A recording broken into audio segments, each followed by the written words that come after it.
Évitez la perte de confiance. La confiance n'est pas un trait de caractère, c'est un espoir, l'espoir d'un résultat positif. Pour gagner en confiance en soi dans sa famille, dans son entreprise ou encore dans son équipe, il faut d'abord identifier ce qui encombre le chemin qui y conduit. Car la confiance a pour résultat de déclencher la motivation tellement nécessaire quand il s'agit de faire des efforts, d'investir son temps et ses ressources et de rester persévérant dans la réalisation des objectifs. Rosabeth Moss-Kanter, professeure à la Harvard Business School, distingue 8 pièges à éviter pour maintenir intacte cette confiance. Premièrement, le renoncement. Vous pensez que vous n'y arriverez pas et du coup, vous ne tentez pas votre chance. Vous vous répondez vous-même non, alors que peut-être vous auriez pu réussir. Il ne faut jamais se comporter en perdant avant d'entrer dans le jeu.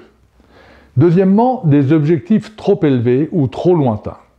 Certains chefs d'entreprise ont tendance à fixer des objectifs Himalaya. C'est une erreur car ces objectifs sapent la confiance et mettent à zéro le moral de l'équipe. L'écart entre un objectif apparemment inatteignable et la réalité d'aujourd'hui provoque inévitablement la démotivation et parfois même conduit à la dépression des membres les plus fragiles d'une équipe. Construisez la confiance sur de petites victoires et enchaînez-les sur la voie d'objectifs plus ambitieux mais atteignables. Troisièmement, ne pas crier victoire trop vite. Gagner des batailles n'est pas gagner la guerre. La victoire totale se construit sur le long terme et elle est jalonnée de petites victoires mais aussi de petites défaites.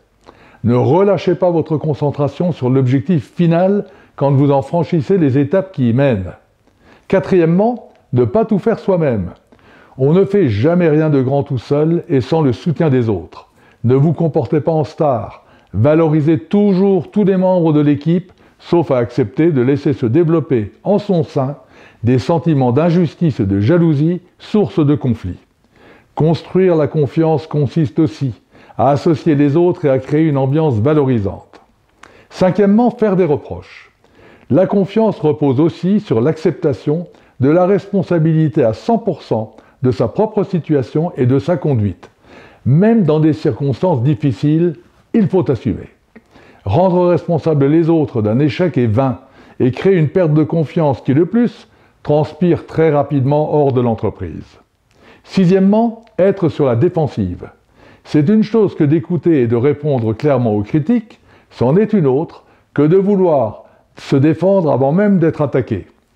Excusez-vous de vos fautes, le cas échéant, mais ne vous excusez jamais de ce que vous êtes. Au contraire, soyez fiers de vos origines et de votre parcours. Septièmement, négligez d'anticiper d'éventuels revers. La confiance n'exclut pas le réalisme. Quand on entreprend, on commet des erreurs et on suit de fausses routes. Tout projet doit comporter une alternative en cas d'échec.